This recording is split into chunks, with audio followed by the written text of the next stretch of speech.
Chapter 2, Section 3. Two Forms of Knowing. Thou beginnest accordingly by saying, in the first place, it is to be taken for granted that there are gods.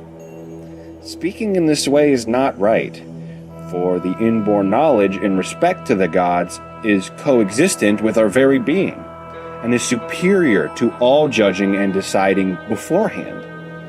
Indeed, it is pre-existent both to argument and demonstration, and is united interiorly from the beginning to its own divine cause, and is coexistent with the inherent longing and impulse of the soul to the good. Footnote 10. It was the practice of the philosophers to make use of abstract terms to represent the supreme and absolute. Of this character are the good, the true, and the one.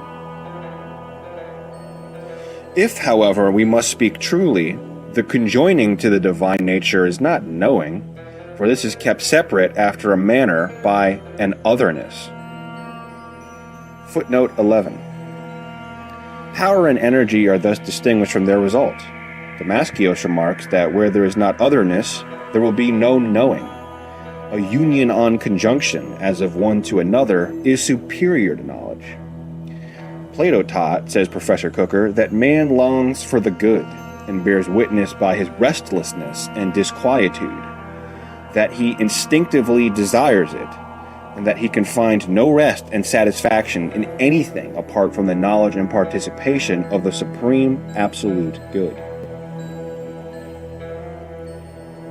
Prior to this knowing, however, which is as of one individual having knowledge of another, the intimate union, as in a single concept, is self-originated and indistinguishable. Hence, we ought to concede the point, as though possibly it might not be granted, not to assume it as a matter of uncertainty. For it always existed simply in energy. Nor is it proper to put it to proof in this way as though we had authority to judge and reject, for we are ourselves encompassed in it, or rather we are filled by it, and the very selfhood which we possess in this knowing of the gods. Footnote 12. The Chaldean oracles, quoted by Iamblichus, declare that the prolific fountain of souls is encompassed by the two minds.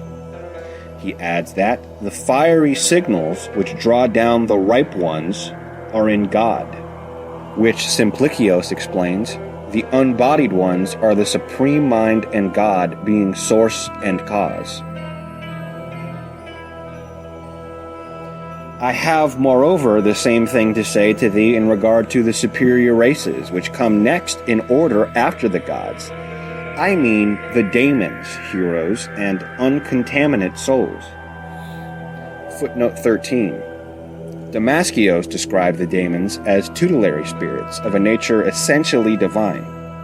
They were said to have charge of the oracles and worldly affairs generally. The heroes or demigods were a lower race in the order of emanation. The term denotes the son of a divinity, with a human parent.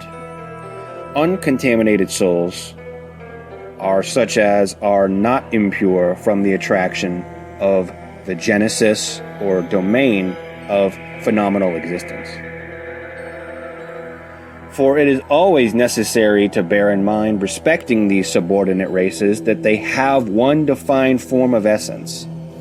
Also, that we put aside from our conception of them the indefiniteness and instability which are incident to the human constitution, and renounce the tendency to incline to the other side which arises from attempts to counterbalance the opposition of the arguments.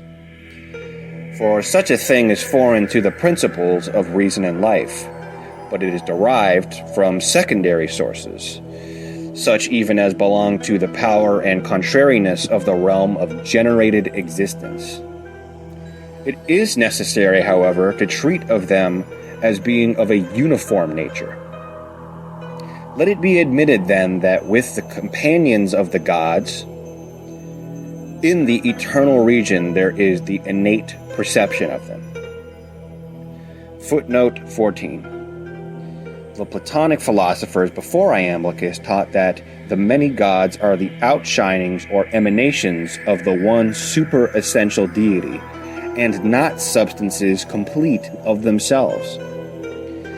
The ancient Sadducees are said to have held a similar opinion, not denying the actual existence of angels and spirits, but that they existed permanently by inherent energy.